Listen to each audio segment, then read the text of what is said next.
Hello, class. Well, we're going to talk about what is a short story. You might have read short stories, you might have read novels, and whatnot. What exactly is a short story? Well, there are some features we can talk about. One of the main features of a short story is the characters, and the next one is setting where the story takes place, the time, the place, and the next one is very beautiful and very powerful and meaningful. And those are the symbols. Okay? They could be metaphors and they could be simple descriptions of sceneries, the background, the colors, the language spoken. Okay? Or to say the location. And then the next one is the theme. What is the message at the end of the day? So when you start to read a short story, two things you need to pay attention to. One is always pay attention to the title. So I'm going to use one title.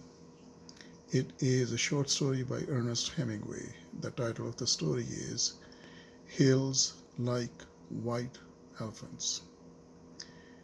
Have you ever seen white elephants? I have not.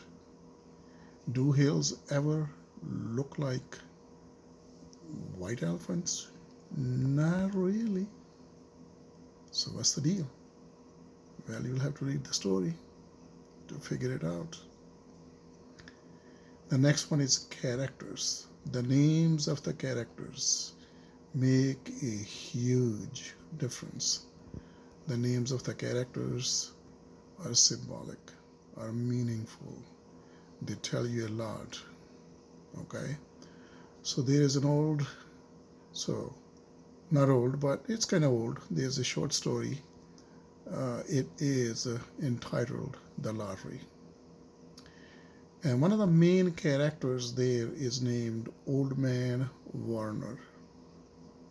Interesting.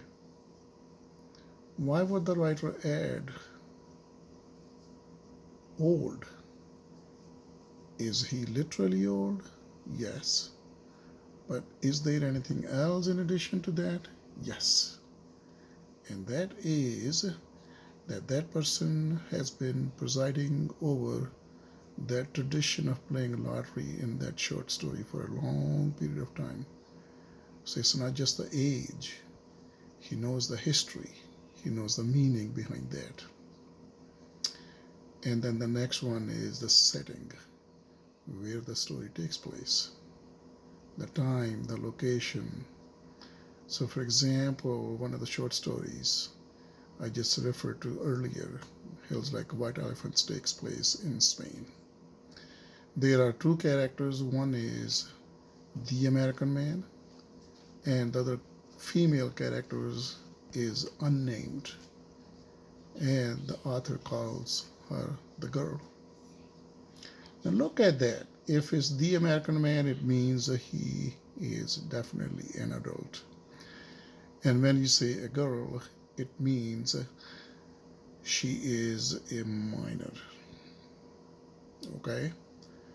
What are they doing in Spain? Who are they? Why are they there?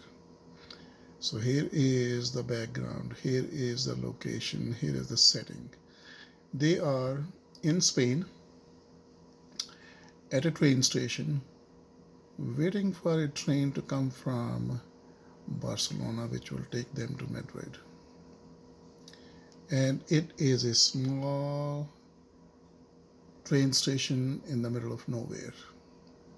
While they are waiting for the train, they are talking about an interesting and very controversial issue. How do we know that? Well, the man keeps asking the girl to go for an operation. That's the word from the 1940s and 50s, which basically nowadays you could call surgery. Why would he ask a young girl to have surgery? Well, they've been spending time together and she got pregnant. Now, the man doesn't want to carry the burden. He wants to finish the business there and come back. So he's pushing her, convincing her, manipulating her deceptively so that she will agree to have abortion. Anyway, as the story progresses, we find out that they are looking at the clock, and the clock says the train will be coming in 5 minutes. So they go from the bar to the train station, move from one platform to the other with their bags, with signs, or with tags from different places they have spent time together. As the story begins to move to the ending, the story ends with this, what we call in literature, dramatic ending. When the story ends, there is no train. So, think about it, what this story is all about.